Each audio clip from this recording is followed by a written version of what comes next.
Welcome, everybody. How are you doing? Whew. It's been an amazing holiday so far. I hope you've had an amazing holiday. And before Thanksgiving, I said I was going to talk about or do a live where I'm talking about contracting readiness. So we're going live. This is going to be weekly, and we're going to discuss several topics. This week's topic is assessing your readiness for government contracting. Everybody wants to be a government contractor. Everybody wants to write the $1 million proposals. We want to skip right straight to the proposal. A lot of people have not stopped and asked themselves the question, are you contract ready? Are you contract ready? And that is a simple question to ask. However, most people have not taken the time to ask themselves that question, let alone answer the question. So we're going to talk about contracting readiness. And one of the things I want to talk about, I have a book coming out entitled Becoming a Power Partner in Government Contracting. And one of the things I want to talk about as part of contracting readiness is what it takes to partner in government contracting. And your government contracting partners are your contracting officers, the prime if you're a sub, the sub if you're a prime, the various consultants that you'll be working with, your mentors, the government agencies themselves. Those are some of the partners that you'll have in government contracting. My lighting is a little off over here. Okay, better. And somebody's asking themselves, how can I power partner with any of these people? What does power partnering mean?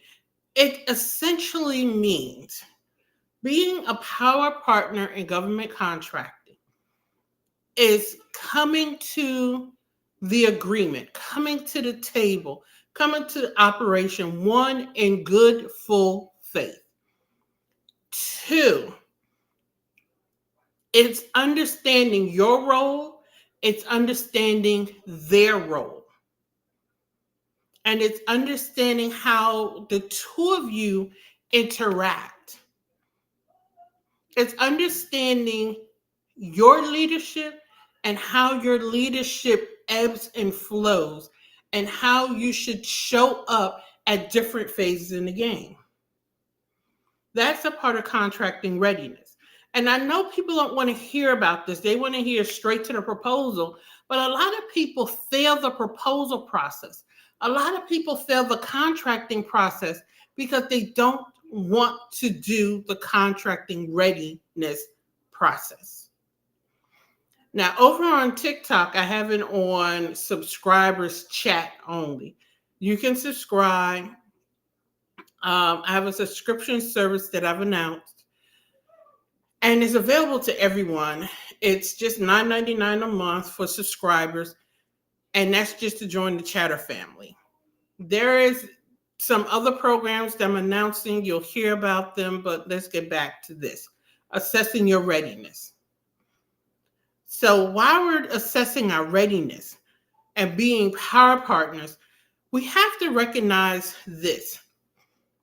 How you do some things is how you do all things, typically. We've all heard that mantra. We like to think it's not true, but it is.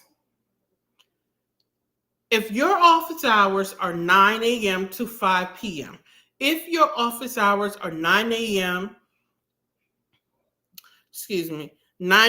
to 6 p.m., whatever your office hours are, the consultants you're hiring, the consultants that you're securing no matter what service that they're providing,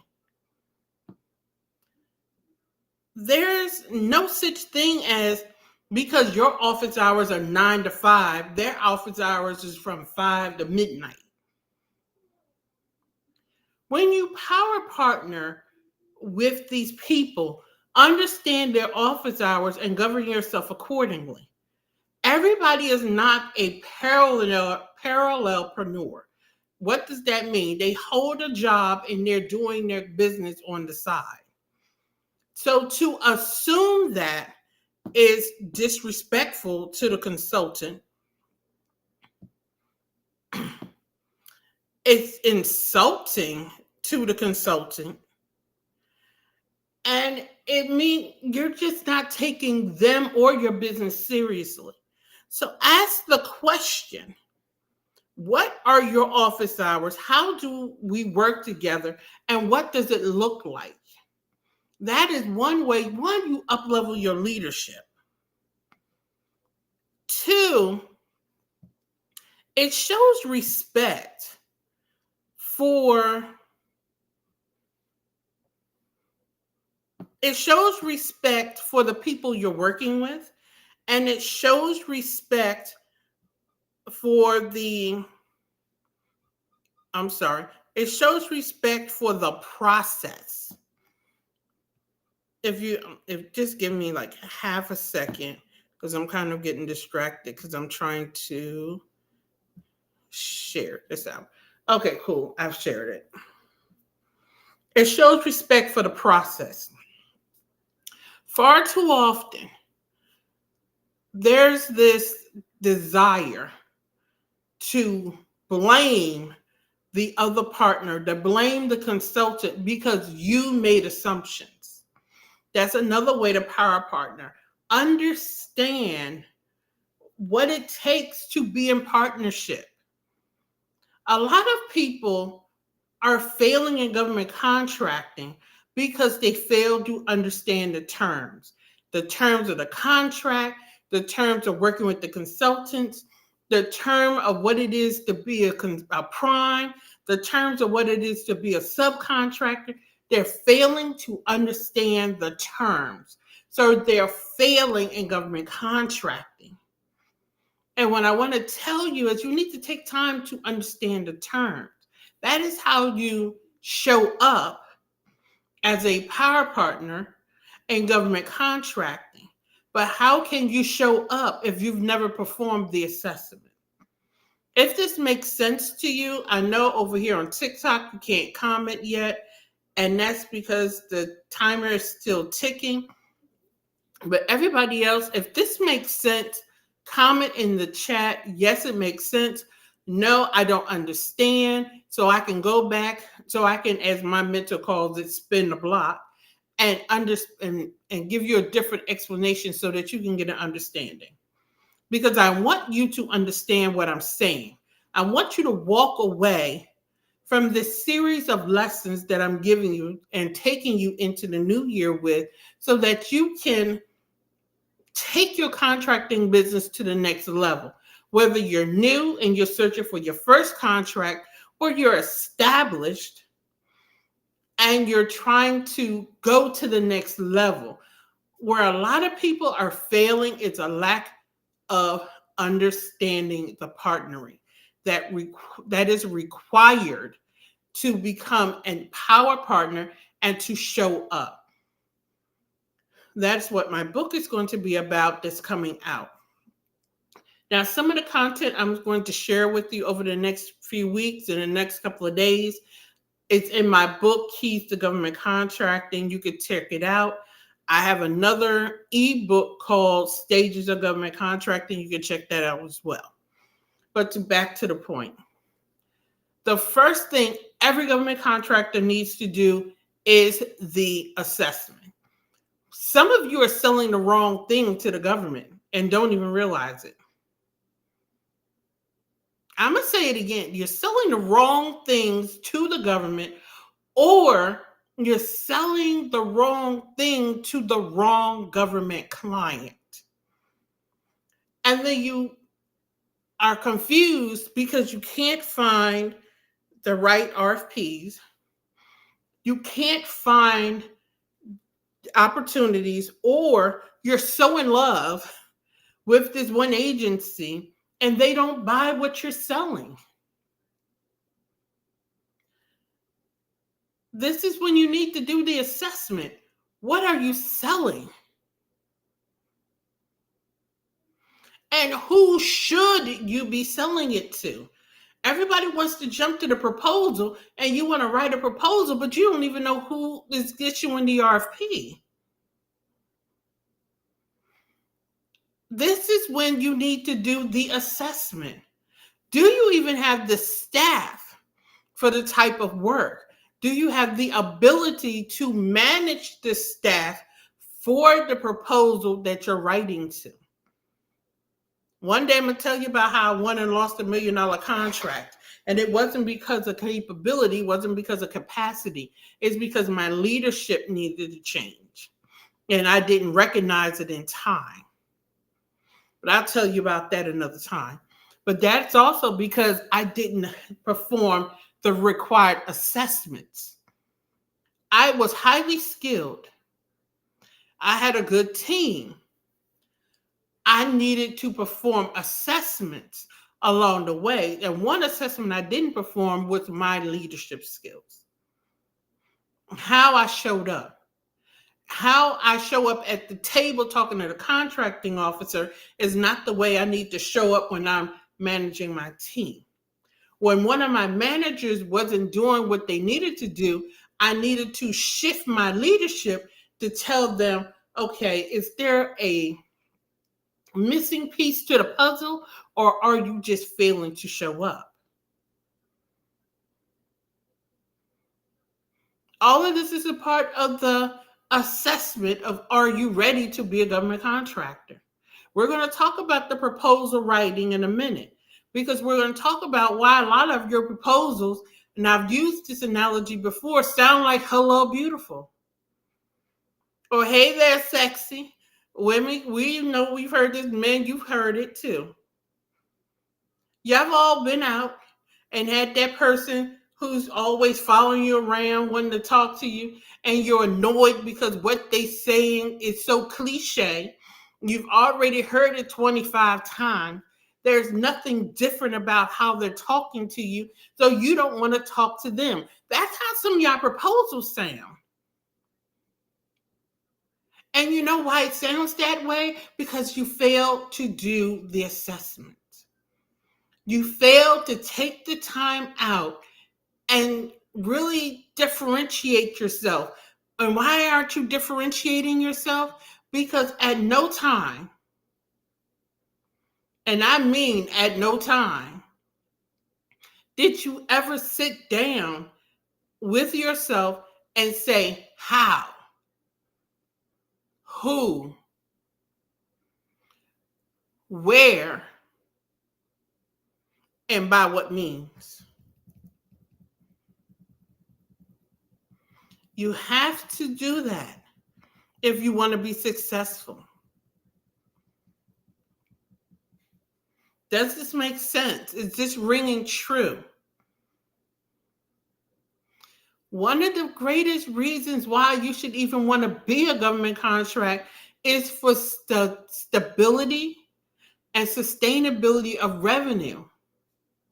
But a lot of people are struggling because they have not taken the time to assess their business so that they can launch and be successful. Doesn't make sense.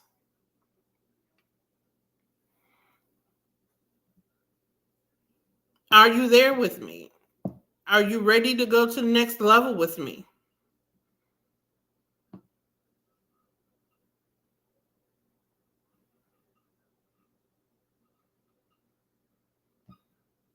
So over the course of this week, while we're talking about assessment readiness for government contracting, we're going to be laying the foundation of assessing your readiness. And what does that look like? We're trying to understand the basics. We're just going to take this thing all the way back to the basics and understand it.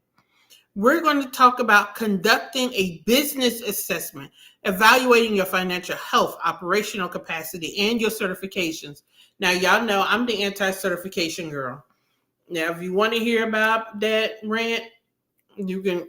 I'm a rant about that because some of y'all are putting the certification out there like somebody should care, and the only thing you have to talk about is the fact you're certified, and nobody cares. They want to know, can you do the work? They want to understand, do you have the capability? Do you have the capacity to perform? Are you their penicillin, or are you somebody that's Tylenol and you're trying to serve up Tylenol to fix a broken leg? Which one is it? They want to know. Identifying your niche. I talked about this earlier. Some of you have 10, 12 services that you offer. Does that mean you're supposed to sell all 10, 12 to the government? No. What are you selling to the government? When are you selling it? How are you delivering the services? What agencies even buy it? And then at the end of this week, I'm going to give you an action step, a readiness checklist that you can download and you can fill out to get started. Now, I'm going to tell you this. I'm going to ask you a question. Are you ready? It's just that simple. Are you ready? Because people often say government contracting is hard. You have to put in the work. People say, I've been a government contractor for years and I didn't make any money. And I always ask the question, what did you put into it? What help did you seek? And I'm also tell you this. SBA has the Small Business Administration have some trainings on government contracting. They do not answer your questions at the level and in the detail that you want them to. You know why? Because all of the freebie programs are designed to get you started. They're not designed to keep you going. They're not designed to take you to the next level. You cannot freebie your way into a multi-million-dollar government contract. You can't freebie your way into a multi-million-dollar business. So that's my tip for today. You can't do it. You're going to have to invest. There are ways you can leverage your contract for investment so that you can invest in your business. There are ways you have to have your accounting system set up. And for those of you who don't want to do accounting systems, you do. You need to hire a billing person to make sure you get billed, the bills are compliant, that the government can pay you. We're going to talk about that a little later. Some of you are submitting invoices to the government can't even pay. Because the invoice must be in a certain manner and it must be compliant so that the government can pay it. And some of you don't even want to take the time to find out how to make a compliant invoice. And I'm going to tell you, they tell you in the RFP how to bill them. They reinforce it during the onboarding process. Then they tell you in the first meeting when you get started and go live. And if any of those terms didn't make any sense to you, you need to be downloading my Stages to Government Contracting ebook. It explains the stages and explains your responsibility and your role in the stages.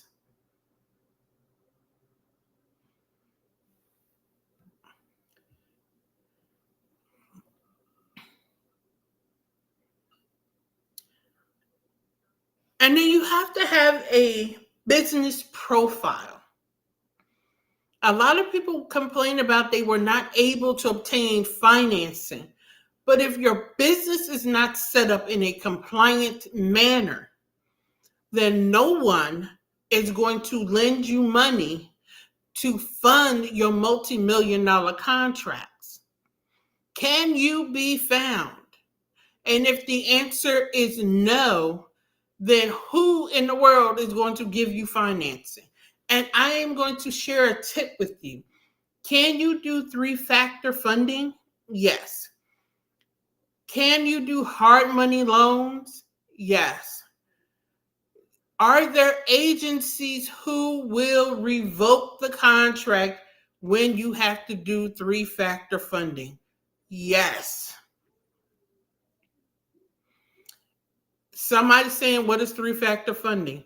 Simply put, 3-factor funding is when a company gives you funding based upon the contract value. However, you submit the invoice to the government submits payment to a third party, and the third party takes their payment off the top and sends you the rest. That's 3-factor. I also talked to a friend of mine, and this is going to be another book I'm working on. She said getting approved for 3-factor funding took her a long time. You can lose the contract if it takes too long. They'll just give it to somebody else who has the ability to perform and don't have to rely on 3-factor funding. So with all of this, and I'm going live tomorrow, all of this I'm going to tell you, and I'm beseeching you, follow me every day this week. I'm going to have a post. I may have a short video. I may have a download. I'm going to have something for you where we're talking about contracting, assessing your readiness for government contracting. You can pick up my book. It's on Amazon, Keys to Government Contracting. We talk about it there. I'm actually going to rewrite that book and add some more to it. If those of you on TikTok, those of you on YouTube, if you would like more content, you can join my mailing list and I can email you some of this stuff. Or you can join my community. Later on in the week, I will introduce you to some of my training that's coming out so that we can hit the ground running today so that you can pursue your first, second, third, fourth, 20th government contract. And with that, I will see you guys tomorrow. I'm not sure of the time. It should be tomorrow morning because Contracting Chatter goes live every morning at 7:30 a.m. Eastern Standard Time. I just went live tonight because my day just was crazy. As we continue the conversation around assessing your readiness for government contracting, I am your host, I am your leader, Luciana Turner, assisting you in obtaining, maintaining, and scaling your government contracting business. I will see you all tomorrow. If you missed any part of this live, you can go back and watch the replays on my YouTube channel, and you can click the link in my bio. It'll take you to where you can buy all the resources that I mentioned during the live. And with that, have an amazing evening. And I'll see you tomorrow. Be on the lookout for the additional postings so that you can stay ready. Have a good one.